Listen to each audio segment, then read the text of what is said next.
Well,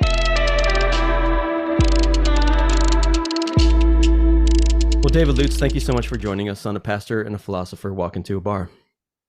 Thank you. Glad to be here. Thanks for having me. Yeah. So, Dave, we just told our listeners that, you and I go way back and you have a huge role in my life. Mhm. But could you tell these guys and our listeners just a little bit about yourself? Who is Dave Lutz and where did this book come from? The book is Freedom for the Ragged Saint. I would love to hear where that came from and just tell our listeners about yourself, Dave. Sure. So I am, not to give the whole thing, born in Colorado, moved to Seattle, and really was raised up with my dad being a pastor and really watching him go through his own faith journey. Um, and the moves that we made were really around him deciding whether he could still be it, whether he could do ministry anymore, whether he still believed the same things he did. So moved to California for a little bit when I was little, and then moved back to Seattle really as he was leaving ministry. So a lot of my story comes around even watching my dad's faith journey. He then became a therapist, and my mom did as well. And so both my parents were therapists growing up, and so my dad and I would go hiking, and I would be listening to long talks about what he was learning. And so that's when I started learning about systems theory, which is in the book, and Murray Bowen, and just because my dad was learning that, and and then was in ministry myself for a while. I mean, there was my own journey. There was I never thought I would be a pastor, but it was just one of those things where I came out of a very chaotic time. My folks divorced when I was about 18 years old, and really kind of hit me out of the blue. And then really went into college, really wanting to live the college life. I actually went to a small Christian school for a year, and then transferred over to the University of Washington, mostly because I wanted to join my friends from high school that were living the fraternity lifestyle and really going hard at that. And I really did that for about 2 years until that just seemed so empty for me and just chaotic, and just felt like there's got to be more for people than this. And it felt just very dark. It was a very dark time for me. And I remember this gal, Amber Murphy, asking me to come to this thing called the Inn, which was the college ministry at a place, University Presbyterian Church in Seattle. And she asked me, golly, she would ask me every year. And I'd always say, no. I'd known her since we were kids. And eventually, though, that one year, my senior year, I said, yeah. And I went. And that was where the light bulb went on for me. It was like there were adults that seemed like they knew what they were doing. They seemed like they knew what they thought. They seemed like they were living for something deeper. I had always had a really deep religious, or a deep relationship with Jesus that was not, but I didn't know anything. I guess my prayers were very visual growing up. I would literally picture almost like looking down a tube, and Jesus was on the other end of it, and I would just talk to Jesus about my day at the end of the day. And that was always very, very personal for me. But going to that ministry was the first time I saw other people that had that same vibrancy, not just a religious kind of feel to them, but a real sense of Jesus was a part of their lives, and that really jumped out at me. And so I changed course. I was on track. I was a psychology major. I was going to be a counselor, just like my folks, and then took a left, or turn on the road, and went to seminary, went to work as, I did an internship and worked at summer camps, and went to seminary, and then had a college ministry there in Milwaukee for about 5.5 years. Um, and, um, and then now I've been a therapist for about 20, almost 20. I can't believe it. And I would say the long-winded answer to your question is I love working with what I call them the resilient people, resilient children. They're the ones that don't make sense.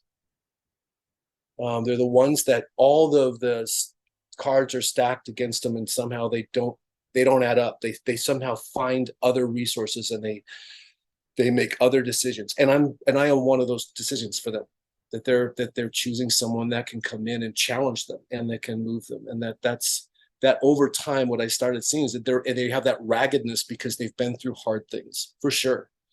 But they also have this heart that is just trying to, this is the truth. Um, they're trying to not settle.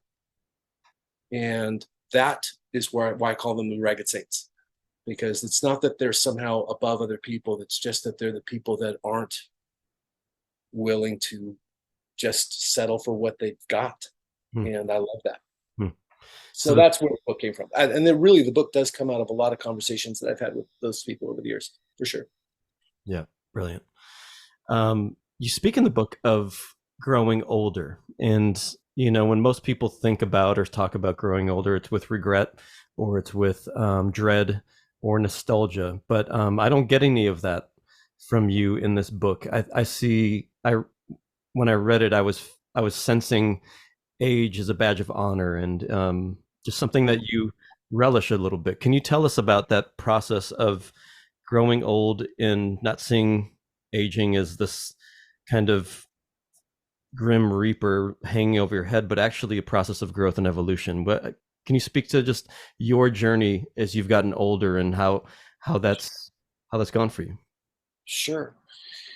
I don't know if this exactly, and it's a good question.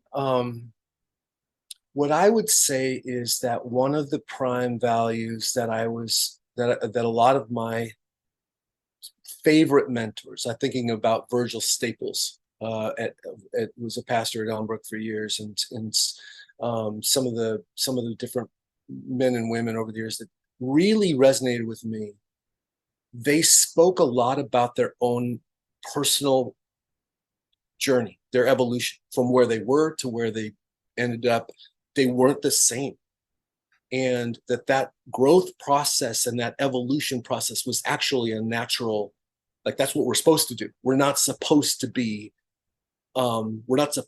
end up in the same exact space that we were. I don't want to be who I was 30 years ago. I don't want to be, when I'm 90, I don't want to be who I am now at 55. I Mm-hmm. want to be, I want to have grown. I want to have accepted and received, more truth. I want to see things differently than I did back then. Um, and I certainly have. I know that when I was at Princeton, I would have been I was on the student board of one of the most conservative, students, student groups on campus, for sure. Part of that was in reaction to the amount of chaos that I had come from. And it gave a sense of security, really important time in my life. I wouldn't trade that for anything, but it's kind of like, for me, it's like a series of stepping stones across a river. Mm-hmm. It's like I want to. That stone was so important. I never want to shame it. That's one of the pushbacks I can give to the deconstructionist movement. Sometimes I feel like they're talking with a sense of shame at the stone that they just came from, Hmm. and I don't feel that. I feel like I needed that. I came from a church that taught me almost nothing. I went every week, but if you'd asked me what does it mean to be a Christian, I couldn't have told you anything. And then coming to a place where I said, we'll tell you exactly what that means, and then going through that step to where now I might come back and say, I don't know, you tell me what it means. Mm-hmm. That was a really important. So for me, the aging process is not just about aging, it's about growing. I know a lot of really old people who are about 17 years old. I can listen, I'll listen to them, and I'll ask them. I can hear, I mean, I can even hear it in some politicians. I'll say, listen, I'm just going to take the words you just said, and I'm going to take the video out, and I'm just going to go read that to somebody else and say, tell me how old this person is. And I can roughly tell a lot of times when people stop growing. They're still using the same vocabulary. They're still using the same paradigms they're using.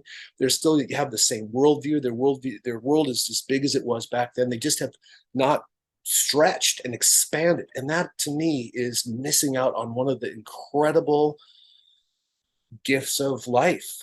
I really don't want to be the same size I was. So maybe instead of age, I would think of in terms of growth and expansion. Mm-hmm. Um, yeah. You said a minute ago, and if this is too personal, feel free to say so, but you said that you were in one of the most conservative ministries on your campus and that you needed that because of some of the stuff you'd been through. I wonder if you'd be willing to expand on that at all, because I'm curious if it was the conservative. Well, first of all, what do you mean by conservative? But like, was Oh, it the conservatism that gave you a sense of safety or protection, and if so, how? And how would you not have gotten that in a less conservative ministry? totally. Well, so I was looking at, I know that when my folks said they were going to get divorced, I went to the Bible and said, well, here it says you can't. So talk to me about that. And they were basically, for me, throwing the Bible. I was like, yes, the Bible, except for when we don't want it. Mhm. And so for me, being 21 or 22, that just felt like chaos. And I do have a bias that in Genesis 1, it talks about the earth being formless and void, and that formless and void, if in the Hebrew, would translate better to there was chaos. In the beginning, there was chaos. There's no up or down. There's no left or right. There's no, and so God starts to do this, and we can take the literalness out of this and just look at this as an archetype. That somehow God is the first thing that God's tending to is the sense of order. There's now light, there's dark, there's land, there's sea, there's day, there's night. That's good, that's good, that's good, that's good. It's good when we have this sense of order. And for me, that more conservative stance where I read the Bible, and of course, I'm only reading a snippet of the Bible so far. I still haven't gotten into a lot of the Old Testament where I really can't take some of that stuff. There's some horrendous stuff in there. If I take it literally as God's truth. Mhm. But I'm not that far along in my journey yet. I haven't gotten there, so it's still easier for me to do that because I'm looking at certain things that are more more up front in my Bible reading, like the Gospels, and that locking that down felt like in some ways a creation of order in the midst of chaos. And I still have the bias that we're meant for that order. Just I wouldn't want to have that order in the same way now, but I know what I was looking for was that everything just felt chaotic. And when I went to Princeton, people were giving sermons about going out and wrapping my arms around the trunk of a tree. And I'm like, what are you talking about? And it was just this real sense of, or people were questioning, different issues like sexuality. I remember sitting down and talking with the one homosexual man on campus and explaining to him clearly why the Bible was against that. And blessings on him. He was a lovely person to listen to me with patience about that. But that's where I was. That's the order. It all came in a package, and that package of what I would say was a more, I get to your point. Conservative can mean so many different things. I would say a more literal translation or literal understanding of some of the more what I always say is a more literal understanding of the more upfront pieces of scripture. Mm-hmm. That get preached more, that get taught more, that get Sunday schooled more. That felt like order out of chaos Yeah. for me. So what does order look like for you now? Oh, that's such a good You question. said, you're good. still drawn to it. Yeah. That is such a great question. I would say that there is, for me, an understanding of a spectrum. Matter of fact, the University of Washington right now has two really big what they call a modality in therapy, which would be a style of therapy. So one would be is DBT, dialectical behavioral therapy, and the other one is RODBT. I can't remember what the RO stands for. My mind is blanking. But one is talking to a group of people that really are too chaotic. And the therapy style is really not like what I would do normally with people, which is really a relationship. I will know people over years. They'll come back to me in different chapters. I have lots of people like that. That style does not work with a certain population of people who tend to be more chaotic. And so this style tends to be much more skills based and more regimented. And we're not building that relationship because that chaotic person can't handle that. They'll blow it up. The therapist will become they're either an angel or a demon, or they can't. So they have to do this kind of discipline. Over here is a group of people that, because they're so rigid, that it's almost like they crush the life. Have you ever been to a garden where it's just well tended and it has this sense of life and it just has that good feel? And then you go into somebody's yard where they haven't kept anything. It just feels chaotic and almost like it's smaller. If I leave my lawn too long, I look back at my yard, it physically will look smaller to me. But I've been to gardens too where I'm kind of afraid to touch anything. It's like everything is so prim and neat that it makes me feel kind of like, wow, I kind of don't want to mess it up. So for me, order has to breathe. Hmm. There has to be a sense of, for me, this is just Dave's style, but for instance, I try not to change plans with people a lot because I don't want to, that to me generates a sense of chaos for them. And I know some people that just want to kind of live in the moment. So for me, order kind of shows up in ways that I'll try to honor people. I had an old mentor of mine that talks about in the beginning of Genesis, it's not just about balance, but it's about God prefers rhythm. That in the 7-day story, there's a sense of rhythm. So for me, order has rhythm. There's a rhythm in my life. When I was doing a lot of ministry, it was like every week was just something new. I was, speaking here, doing this, doing that. That did not work for me well. That led to me feeling more and more depressed. I didn't like it. So rhythm, this is a really incomplete answer, Kyle. So if, Rhythm. yeah, No, please. I mean it's something. It sounds rather Aristotelian, so I kind of like it. I mean, it's a mean between extremes, and it involves habit formation. Uh, Yeah. would you describe yourself as a person who likes routine? Oh, um, that's a great question. Yes, I would say that I I like to keep my life. There is a book called Margin that came out, I don't know, 25 years ago. I think in Western culture, I was so trained. It was like, if you have a spare moment, it should be filled. Hmm. There should be something in it. And I love not having that. If Okay. you were to look at my calendar, it's very simple. I still use a paper calendar. I back it up on my phone, but I 98% of the time I'm looking on paper. And there is a real simplicity to my week that that lets me have margin Yeah. and lets me have space for things to come in and go have lunch with my friend today and walk around and hear about his child going through something difficult because I had margin. Yeah. Um, that's a really important value for me. My blood pressure, I have a real big value in. I just don't want to be mean to my blood pressure. So Yeah, no, I'm very similar to that. Like you, yeah, plan spontaneity, that sort of thing. Like I don't like needing to be a place. But I love uh like making a list and a schedule and sticking to it.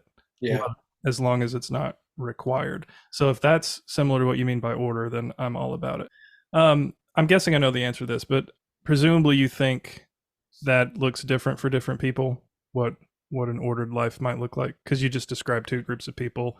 Maybe totally. one group isn't capable of something we would recognize as order. I don't know. I Um, love it. I'm guessing if you can, yeah, if you can achieve order in a life like that, it's going to look quite different from anything that would give me the comfort that my schedule gives me, for example. So, No is question. order like unique to the individual or to the group or something like that? I think you're hitting on it, Kyle. I think that's a good read. I'm even thinking of some of the trips. I've been to different countries or places where the kind of way that I would describe order would never work.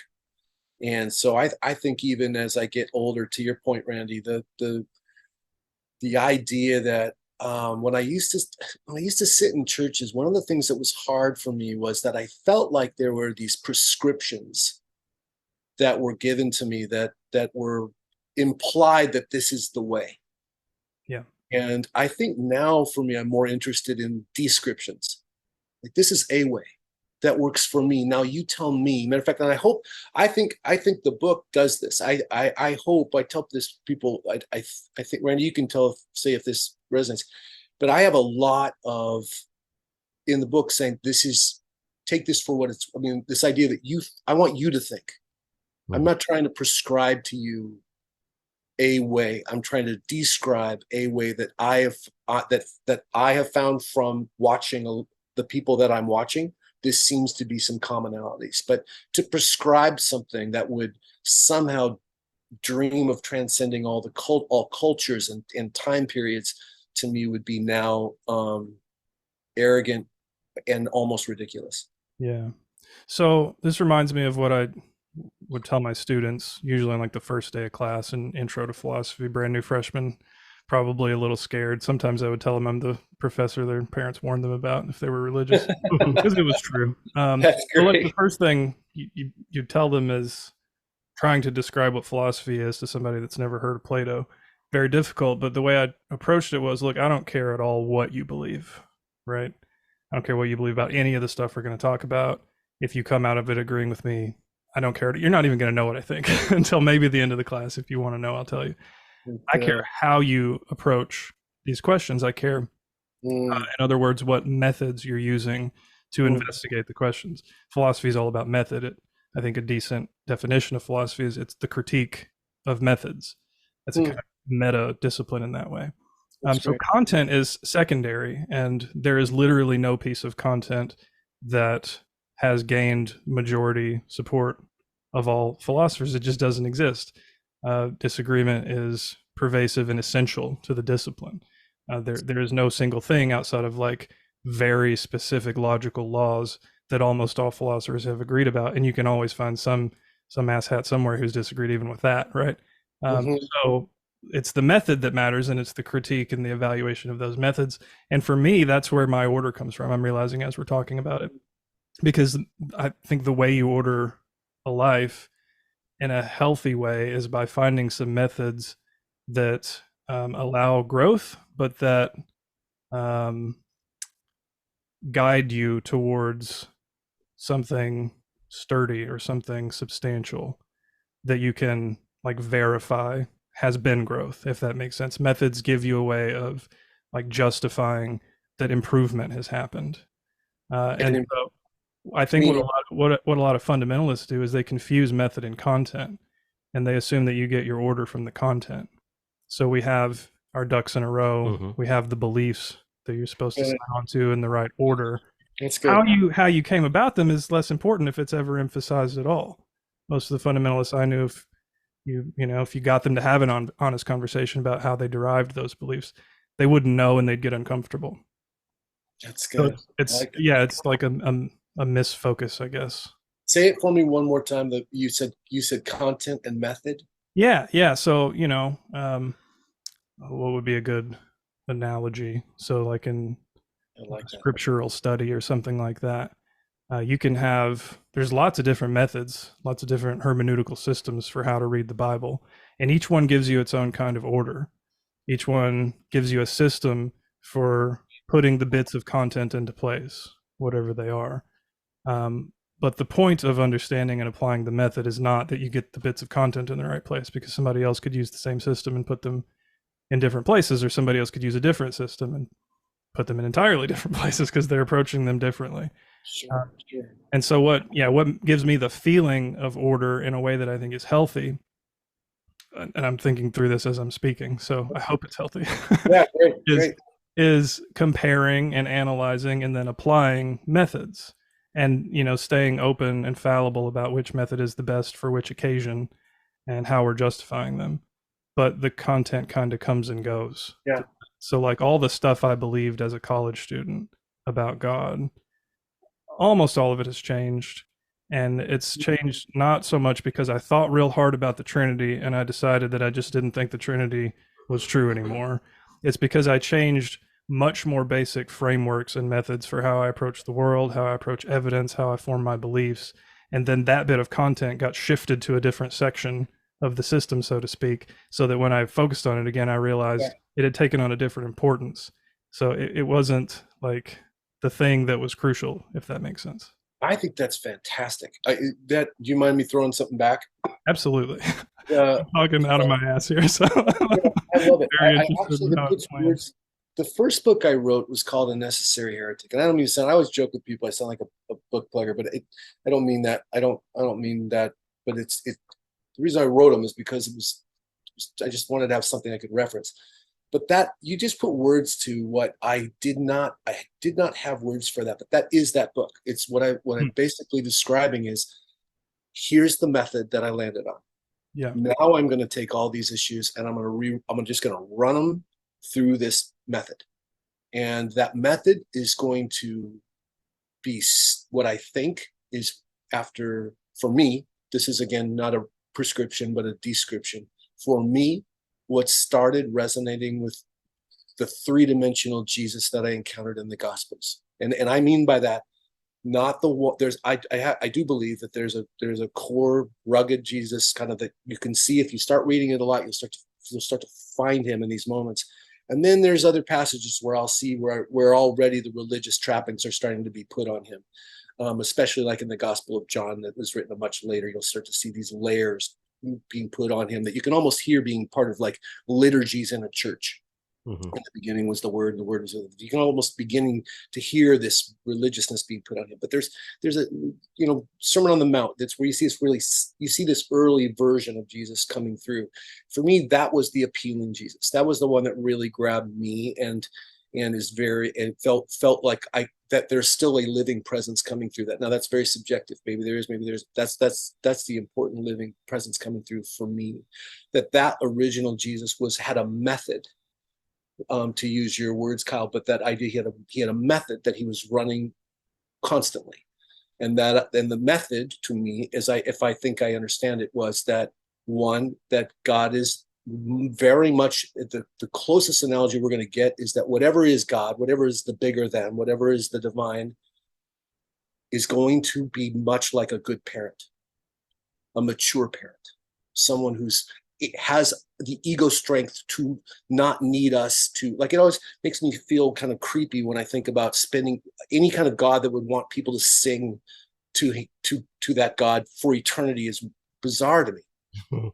That idea of, I can't stand it when people sing happy birthday to me. I'm good by the time the song is done. I am okay. That's enough. The idea that people are going to sing that song and then they're going to rip it back, right? Let's sing it again for him. It's like, no. And then let's sing it again. I've got time. We're going to just keep singing this. I got another song about Dave, and then another one about how much I love Dave. Lord, goodness gracious. I mean, it would make me choke. The Jesus, the God that I think this original Jesus, what I call original Jesus, is the term I use, this idea of original Jesus, the unlayered Jesus, is the one that says, it's like, you're not going to get it. God's bigger. Paul says, now we see only in a mirror dimly. I really think evangelicals hate that verse. And we want to see clearly, but is the best concept that he had is envisioning a healthy, mature, sane parent. That was one grid. And the second grid is, you're not going to know beforehand, a priori. You're not going to know beforehand if something is right or not. You're going to know it by its fruit, a posteriori. You're going to know it afterwards. And that idea of watching its fruit, I will know.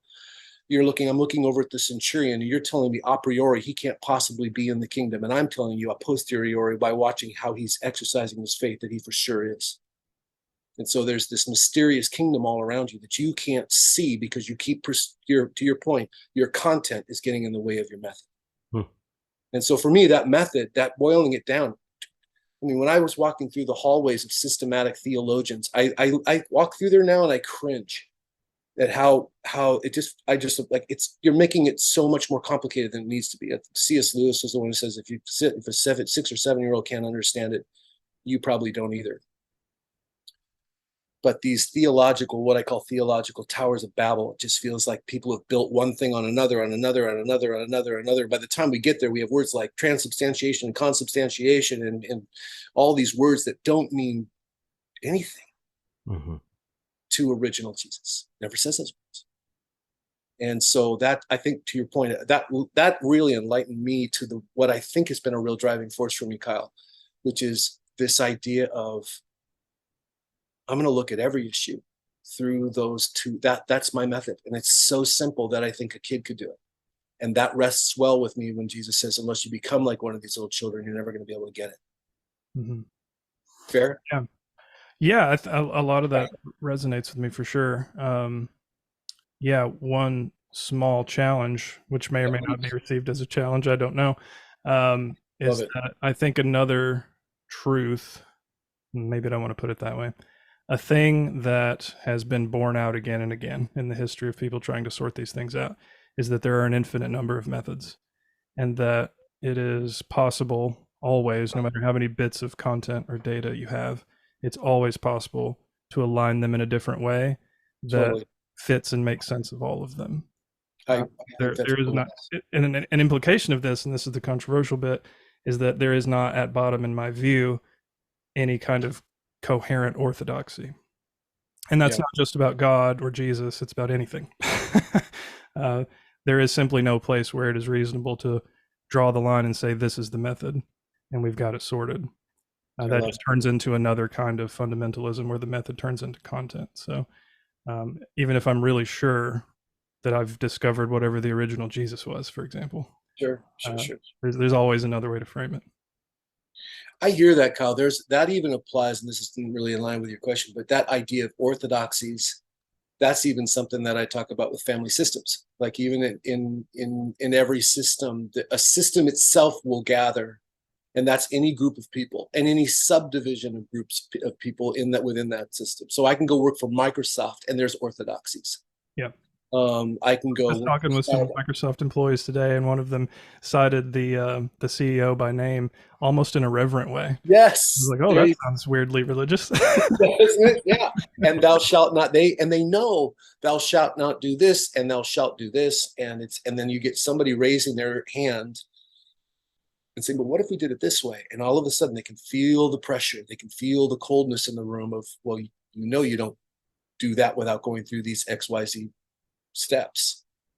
And there's already you have a sense of challenging orthodoxy. So I like what you're saying. I would say that orthodoxies for me feel like a necessary step in the evolution of any group or person. That they are the stones along the river for me. Those stones across the river. And I'll say, we're beating this horse to death. I'm gonna end this and let Randy do some heavy editing out of this. Like, I still really love philosophers, for example, who build systems. And if I had the time, and I would like eventually in my life to have the time to build a system on the order of, the greats, Kant and Hegel and all the rest of them, like, I want to flesh out as much as I can the best methodological options that account for everything we know. I think that is a beautiful thing to try to do for a person that's capable of it. And it's a gift to later generations to try to parse through it, as long as it's not accompanied by the confidence that this is the last word, which it often was for the great philosophers, because they're all overconfident. Yeah, that's right. Good, I like it. So we're just bouncing around. So you're hinting at something. You guys are talking about systems and methodology, and you, in your book, you talk a lot about outgrowing some systems and forming new systems or jumping into new systems, new roles, new rules. And I think it fits into not just our podcast, but the zeitgeist right now in this, progressive Christian world that is all about deconstruction and all about shifting theology, shifting orthodoxy, losing assumptions or certainties. And you speak to it really well. And I think it's that therapist, pastoral therapy, lens that you're speaking from. But you yourself have gone through a season of having to just drop your faith and say, I'm not that anymore, right? I mean, you were a former pastor. So can you just take us and our listeners into that journey of what that was like to say, I don't think I'm a Christian anymore. I can't believe in that anymore. And then you speak of taking it up again, but in a very different way. Can you just bring us into that world, Dave? Yeah, sure. I think that there's been, I would say there's been more than one period of time where I've gone through times of construction and deconstruction. When my folks first told me they got divorced, I went off and worked at my first camp, and I just remember looking up at the night sky. Really, I was out on a dock, and I remember looking up at the night sky and saying, this is either real or it's not, and I don't want to have anything to do with it if it's not. And this sense of real bare bones kind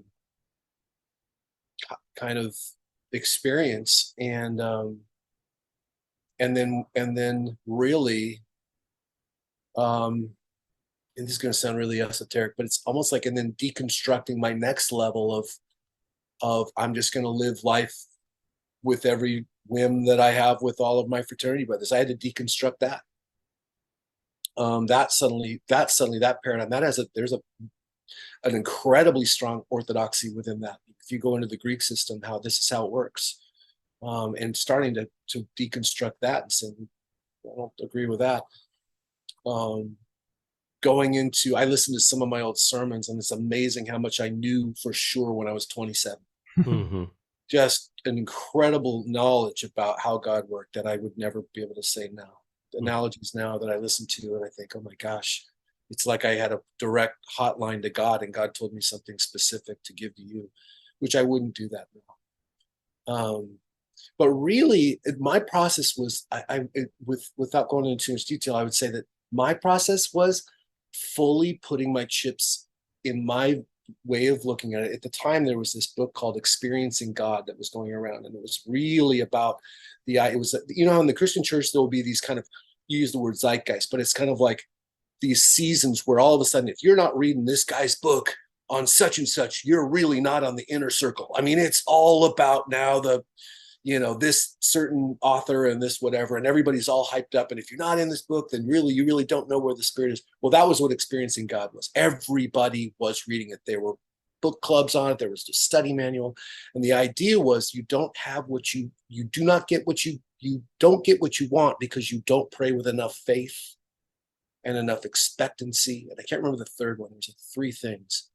And so in my life, I had really put my chips on a couple of things that were really, really important to me, and had a lot of people praying with me. And those things, when they fell through in a way that was so, for me, very, very painful. One of the most painful things I've ever gone through. One of the only times, I've only had one time in my life where I didn't know for sure if I wanted to live.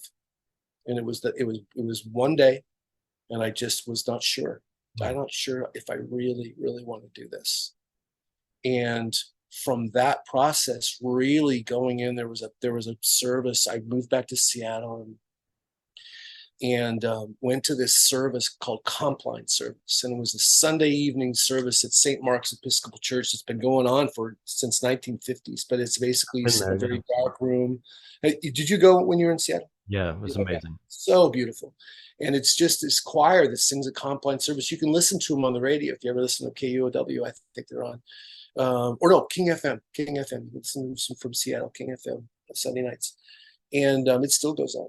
And you would go there, and there would be kids with, sitting on their sleeping bags, and people dressed up for Sunday church, and people from the streets. I mean, it was the most diverse group of people I'd ever seen in this big, empty, like big vacuous, like Episcopal, pretty bare bones, this church. And I would sit there, and they would, in the middle of the service, they would have everyone stand and recite either the Nicene or the Apostles' Creed. I can't remember which one, but I would not stand. And there's another one, Kyle, to our orthodoxy conversation. It was orthodox for me to stand in that moment. Everyone stands, and you all recite the same thing, and then you sit down. That's the orthodoxy. So to not stand was very unorthodox, and I could feel even the people around me it created tension.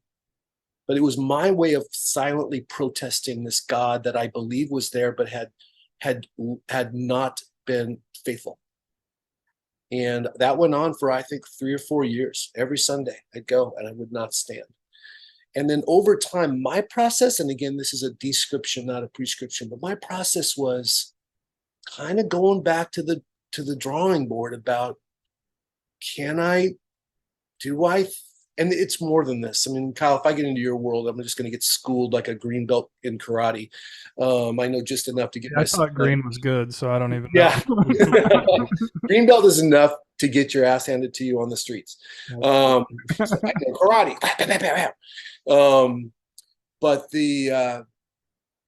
But this idea of it was kind of a blend of many things. And I honestly, this is my own description of my own process, but I just believe in a very persistent God. That God is just stubborn that way. And I don't know how that works. And maybe I'm wrong, but my bias is or my experience is that God is stubborn, and that stubbornness, I have this visual of God sitting and not standing with me in that Compline Service. That's my picture. That God sitting next to me, or Jesus sitting next to me, also not standing. And that still gets me to this day. That still gets me choked up thinking about that. So there was a mixture of my own spirit softening just over time, and then going through some intellectual exercises of just saying, okay, let's walk it through. And do you think that there could be a possibility that all this started from nothing, ex nihilo? And no, I don't think so. That sounds too impossible to me. That seems like it would require a more fantastical faith.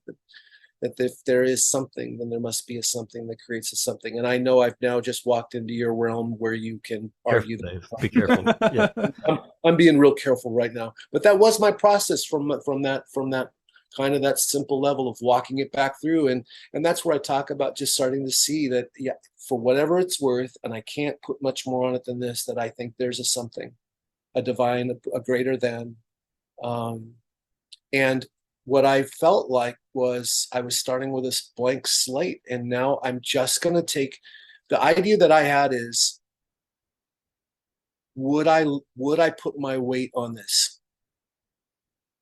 Like a plank off of a pirate ship. Would I put my weight on this plank? Mm-hmm. And so when you said I don't believe in the Trinity, would I put my weight on the Trinity? No, no way. Would I put your if I what if in the other in the actually the analogy is I say I'm going to walk Kyle out onto that plank. Now start telling me what you believe. Mm-hmm. And the moment that you're wrong, Kyle goes down. That was the grid I was using. It's not just would I bet my life on it, but would I bet yours? And I found my list was so short Mm-hmm. that was for me where I started thinking of myself more as a Christian minimalist or even just a God-seeking minimalist, Mm-hmm. because I don't need more. And that's the important thing. I believe there is something bigger than that knows us, that's personal, that's not just an abstract force, because I don't see that represented well in the natural order of things. I believe that enough to have you walk out on that plank. Yeah. So let me ask a follow up, and then we'll let Kyle Yep. loose on you. But Yes. so Dave, you know, you were in to say you were an influential person in many people's faith journey and spirituality is minimizing the reality. I mean, there's many people who look to you and say, I'm Oh, Christian or I follow Jesus because of Dave Lutz. oh, And you know, you've gotten to a point now in your journey, and you don't have to answer this if you don't, if you don't want to, if this is too vulnerable. But you've gotten to a point now where you've said you wouldn't preach those same sermons. You don't have those same beliefs. You're a Christian minimalist, a God-seeking minimalist, which I really, really enjoy. There's a lot of people who listen to this podcast who are either pastors or former pastors or, you know, people yeah, in your shoes. Dropping some of those beliefs and dropping some of that orthodoxy, dropping some of that rigidness is a very, very scary thing for a lot of people. yeah, You know, you face the reality of a lot of people who love you, who have looked to you, now might be disappointed hearing from you that, like, oh, Dave wouldn't say he believes in the Trinity ironclad, or, you know, this, that, and the other. There's a lot of different beliefs that you probably would say, I don't need it anymore. How has that reality of the possibility of disappointing people oh, because of your faith journey and your evolution, how has that factored into, or not at all, into what you can say publicly now, or what you can yeah. what you live in? Is that fear of disappointment a thing, or have you found a freedom in inhabiting the spiritual place that you live in now? Such a good question. You know, um, one of the luxuries that I have in doing the work I do now is that I don't have anyone that pays my salary. Um, I don't have to believe anything Yep. outside of honoring people and doing my best. And I really do those two things. I try every day. I don't see more people than I can and come authentically and really care about them. I do. I care about the people I see for sure. They're not just a number to me, and they get that. The therapists that I know that I really respect, they do that too. Um, but I know that for a long time, a lot of when I was early on in my work, a lot of my referrals came because I was either speaking at churches or because people that were working in churches would use me as a referral source. And I remember this one time when I was preaching at a church in Seattle that I really like. And they asked me to come and do a 3-month series once a month. That they had this thing on Friday nights. It was one of the biggest evangelical churches in the city, where I got a lot of my referrals. And I remember, and this is probably, I don't know, man, it's hard to know now, but I bet you this is 7 or 8 years ago, maybe. But and this is going to sound almost embarrassing now, but I had finally officially changed my mind about the LGBTQ issue. Mm-hmm. I wasn't up in the air anymore. It wasn't an issue for me that was debatable anymore. It's not that both sides can coexist anymore. It's just a civil rights issue. It's not an issue anymore at all. And I remember I finally was but here's the thing is that if I say that, what happens if this big, powerful church stops sending people? Mm-hmm. And I don't have a backup plan. And so I remember when I did this, I did a series called Rethink. And the whole series was 3 talks, all designed for one sentence on the third talk. It was all about the Jesus' constant grief around trying to get people to rethink. For those who have eyes to see, let them see. For those who have ears to let them hear. This idea of, you've heard it said, now I see. So much of his work was this struggle, and it drove him to really bad temper tantrums sometimes, and mental breakdowns and tears about trying to get people to rethink. And so this whole series was building up to this one last talk, which is where I looked at the audience, I stopped, and I said, and that's why I've changed my mind about the LGBTQ issue. And then I went on, just finished the story, didn't say anything more, just that one sentence. Well, after that sermon, talk, or sharing time, or whatever, I had a line of people, and I had people that were in tears that said, I have heard people say, so now we're a little more friendly, but never have I had somebody say, I just changed my mind. Mm-hmm. And that's an act of discipleship for me. That was the scariest moment for me, because I thought, okay, it's out. And I'll be honest, I don't get as many referrals from churches as I used to. All my people come from my people. My people refer people. I don't have a website. I never wanted one. My people refer their friends. And that's how I've done it for 20 years. But that fear of it was more selfish. Like, not only are people going to be disappointed, but they're going to cut me out, and they're going to cut out my work and disqualify me and kick me out. And I think that sometimes is the terrifying thing for so many of my dear beloved colleagues, that still, their mortgage depends on this. I don't mean to paint them into a way that they're doing it, because I just think I had a lot less to lose, and I still had something to lose. Mm-hmm. So I don't judge. People, the spirit, to me, if I was going to say there's something that, the reason why I'm not afraid of disappointing anybody is because I feel like I feel like the spirit is leaning. And eventually if you're trying your best to not just guard the walls of the church, but to really listen in to this generation's chance to follow the Spirit. And that to me is every generation. That to follow the Spirit means you are going to be looking back at what we've built and accepting that we built some of these things wrong. And that when we do that, we're going to have a clash of those people who are guarding the walls and those people who are trying to follow the Spirit. Well, for me, hey, listen, that's arrogant for me to say that. But I'm putting my chips on that I think it's right. I think in 100 years, this is going to be right. That the issue, it's already happening. When I asked my stepson, and I told him that more guys, I've been part of a pastor's group for 25 years. And over time, more and more of those guys are switching, they're rethinking. And I was so happy about this. And my oldest son, he looks at me and he goes, wait a minute, stop. You mean they're even still talking about that? That was his response. It's already not an issue for him. And I think in 100 years, that reaction will be the same. Wait, they used to debate that? Maybe I'm wrong. I don't think I am. And at some point, my idea is that we all put our chips down on the Spirit in one way or another. And that's as good as it gets for me. So I'm not worried about disappointing people, because I feel like I was broken by the Spirit. There was just too many people that came into my life that I can't argue this anymore. And what I have seen is, over time, is it's almost like when I said that, all of a sudden 10 more people up in the congregation stood up and go, I've been thinking that too. Mm-hmm.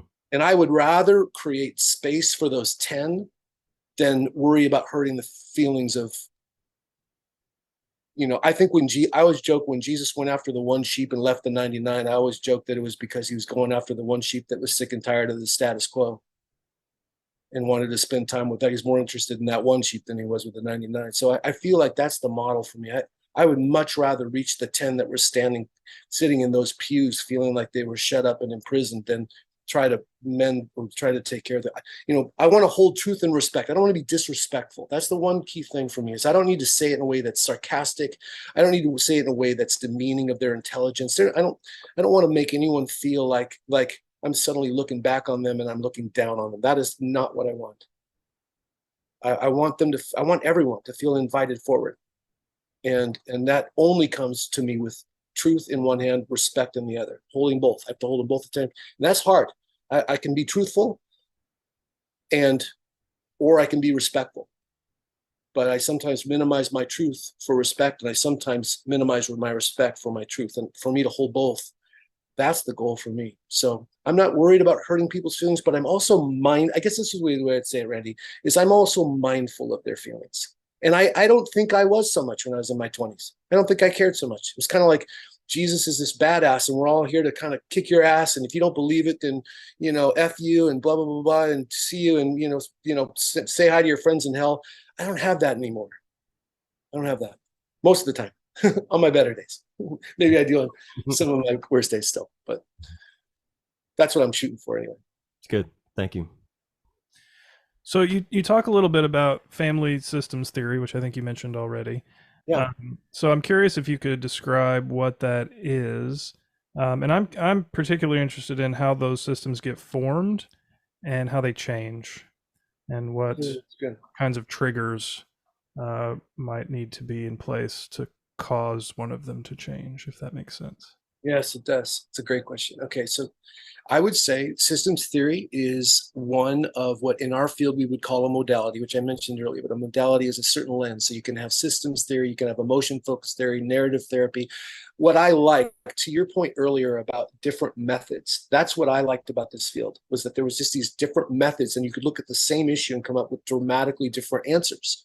And that given a given situation, one lens might be a better lens, or one method might be a different, maybe more effective. I loved that. Systems theory was started by a guy named Murray Bowen in the 50s and 60s, and he was working with schizophrenics.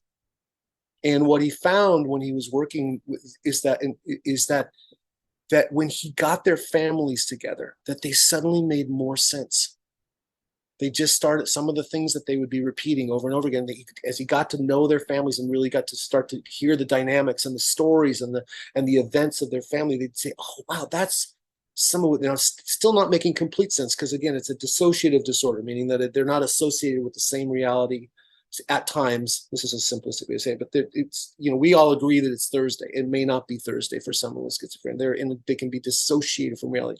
So it's not like it made, but they made more sense. And so like a lot of what'll happen is a lot of these modalities will start with a more extreme population, like DBT, dialectical behavioral therapy, started with borderline personality disorder. Marshall Linehan out of the University of Washington. And that's an extreme population. People have a really difficult time maintaining sort of a good, gifted, flawed, and growing perspective on people. Difficult maintaining steady relationships like that. They have a more volatile kind of interaction with the world. Well, pretty soon, first, so if you were going to DBT, it meant you'd been diagnosed with, borderline personality disorder. It probably meant you were pretty extreme. Well, nowadays, DBT is used all over the place because it has a lot of mindfulness exercises and a lot of calming down exercises. It has a lot. It's like, which one of us don't need time where we're going to bring down our own worked up minds and our own emotional stuff? So systems theory was a lot like that. When it started with this extreme population, it's like, what?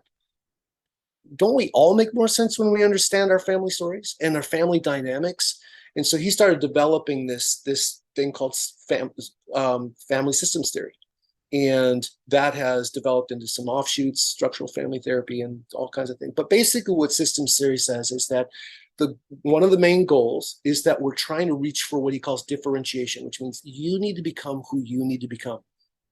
But the problem is you come from a system, and system, depending on its own level of differentiation, its own level of valuing people becoming different.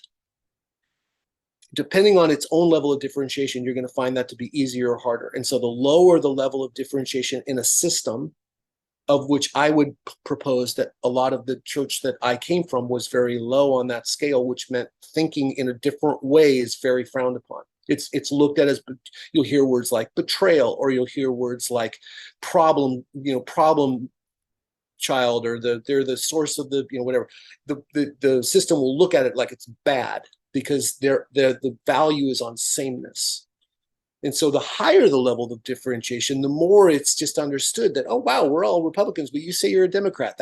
Tell me more. In a more differentiated system, there's more freedom to be different based on your own experience and your own temperament and your own story. And so family systems theory is this idea that as differentiation increases, there's more freedom to have a variety of different ways of thinking or being. And they talk about this idea of, Randy, you mentioned it a little bit earlier, but roles, rules, and patterns. So in a system, that people will be assigned to certain roles. So I tell the story in Ragged Saint about when I was young, I was often in the role of being a comedian, because that role helped me survive middle school. I went to a school in a pretty rough neighborhood, and by being funny, the kids that were more prone towards fighting didn't take me seriously and would give me a pass. And I found it to be, it made me, a lot of my friends like me because I was funny. And there was just a cost benefit analysis that just paid to be funny. And it was part of my temperament. I just think there's a lot of life that's really funny. But what I found over time was that role, being in the role of the comedian, kept me from being taken seriously. So I have in my practice, for instance, I'll have someone who you look at them and they are perfect. Everything they do is perfect. They've always been told they're perfect. They're such a good kid. You'll hear this from parents. She's such a good girl. She's so good. She's so sweet.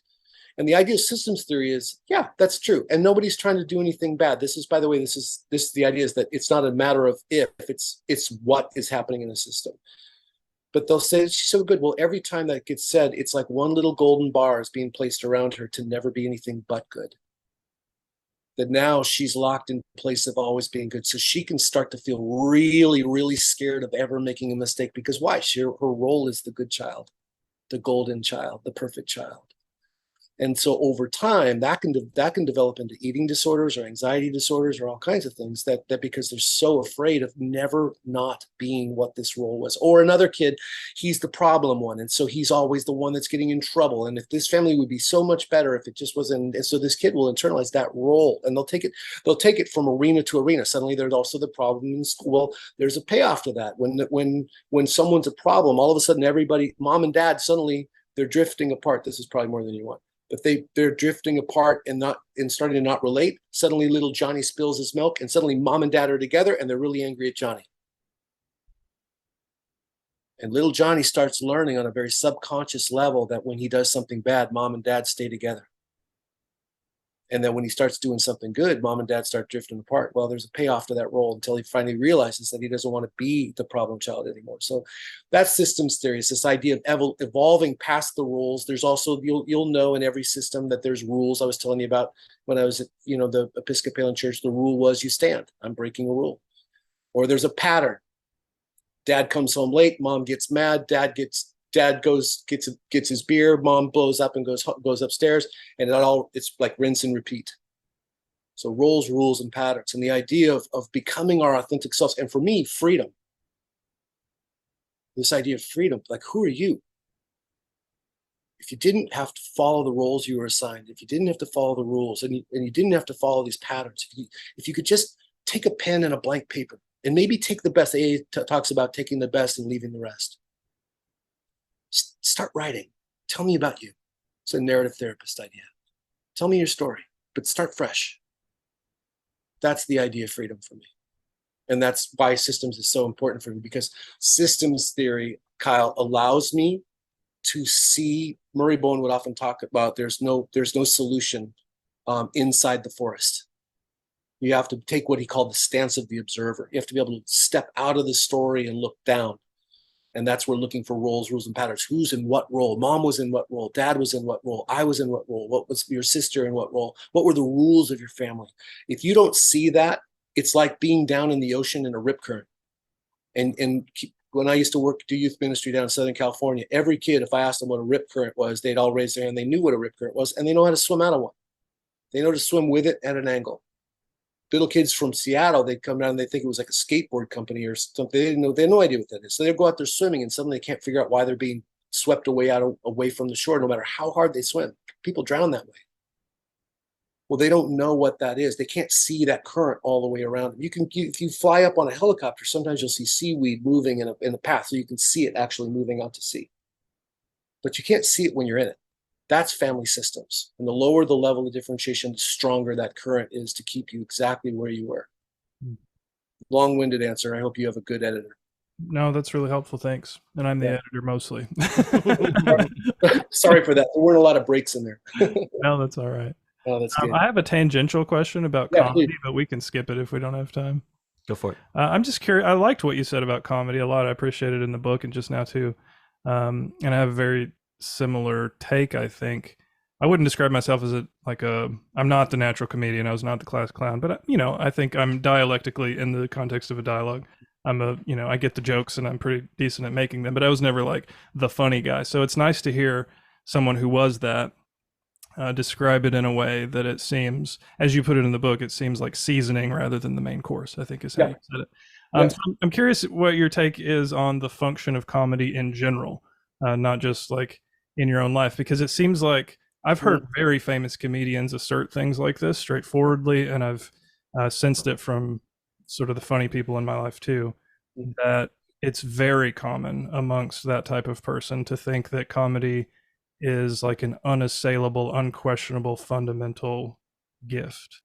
And Oh, especially if you're really good at it, that there are no limits, like in principle. I've heard like that. you can say whatever you want. Yeah. And because it serves a social role that's good for everybody. Mhm.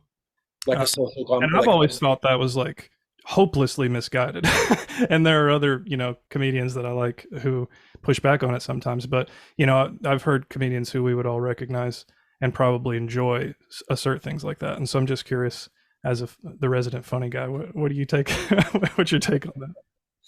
I don't know, man. Description for me, that's a great question. I don't know if I've really thought about that too much. So I wouldn't want to say too much. Um, but I would say going back to the grids that I talk about is tell me about the fruit. And I know that there are comedians at times where that was the way they brought social awareness to something really important, and it didn't come out in a way that was very nice. Great. I can see it. And I can also see where some people are bringing some stuff out that, man, the people that got hurt with that joke, I don't know if it was worth it. Yeah. And so to me, this is where to me discipleship transcends this area too. It's like, tell me about the fruit. Tell me how this lines up with this idea that I'm trying to bring people forward. And then beyond that, let's have one more beer and talk about it, because I want to hear more about what you think. Thanks. Yep.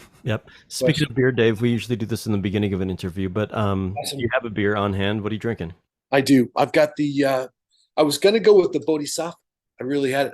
It's one of my favorite beers, orange can, beautiful.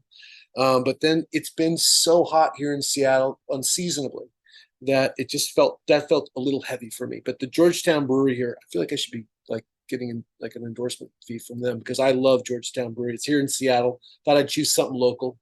But Johnny Utah is my choice. It's a pale ale, and it's lighter, it's crisper, and it's a little less alcohol content, if I remember correctly. So it's one of my go-tos. I love it. Johnny Utah.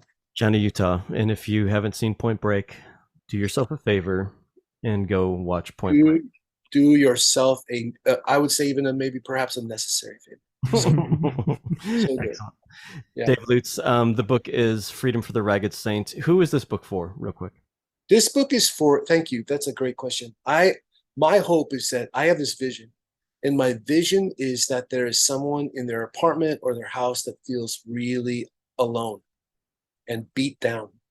And a lot of these people, they do come from some kind of a faith background, and that has been dashed by something in their life, for sure.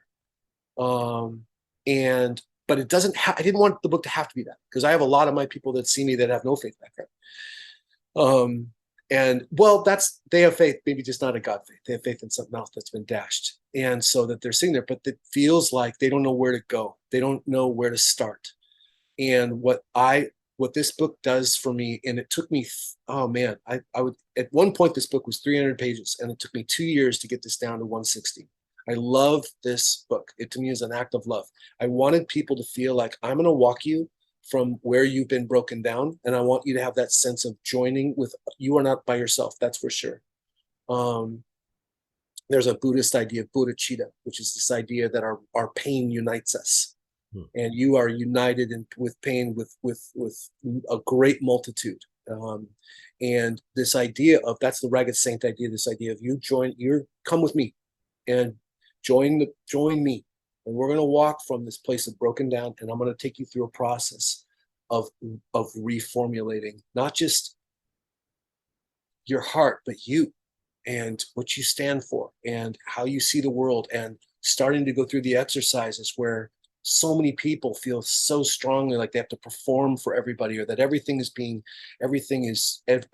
to be clapped for, everything's being observed. Walking them through letting that go, walking them through starting to find a way to authentically like yourself, not just for your achievements, but for who you are. There's a chapter in the book called Blue Toilet Water Makes Me Happy, where one of the things that I finally figured out was, oh my gosh, sometimes it's these quirky little things that are endearing about you and me that I can start loving right now. So and then really, what I wanted them to have that feel was not just reading an academic tome or some kind of a book that's describing these are the 6 steps to whatever. I wanted them to feel like you're walking with me.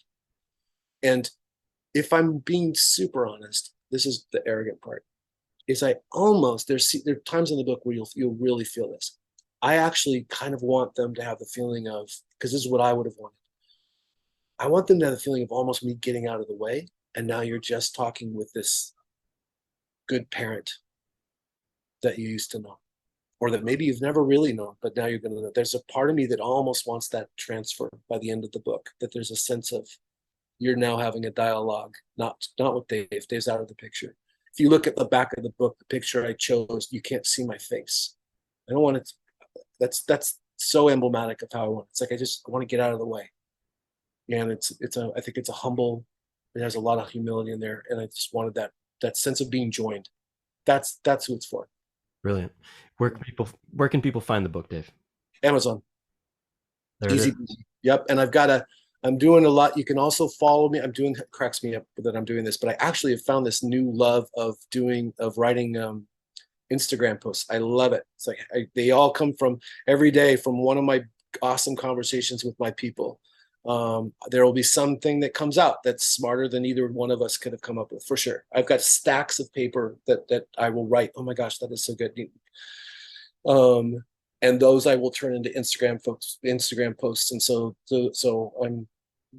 I'm doing that, and I love that. So you can follow that. I hate even the word follow me. I think it's so gross, but you can go and sign up for my Instagram thing. And then there's a website, but there's not really anything going on the website. So Amazon's the big deal. Awesome. S. David Lutz, the book is Freedom for the Ragged Saint. Thanks so much for joining us, Dave. Man, it's such an honor. It really is, Kyle, and just so good to meet you. And I just before I did this, I went and listened to the episodes, and I'm hooked. I love what you guys are doing. I think it is, in this day and age, I think you guys are uniquely gifted to allow people to come in and not just deliver some academic tome that is in line with what everybody else could, but really get personal. So I hope you keep doing this, and someday let's do it again. Sounds great. Thanks, Dave. Yeah. All right.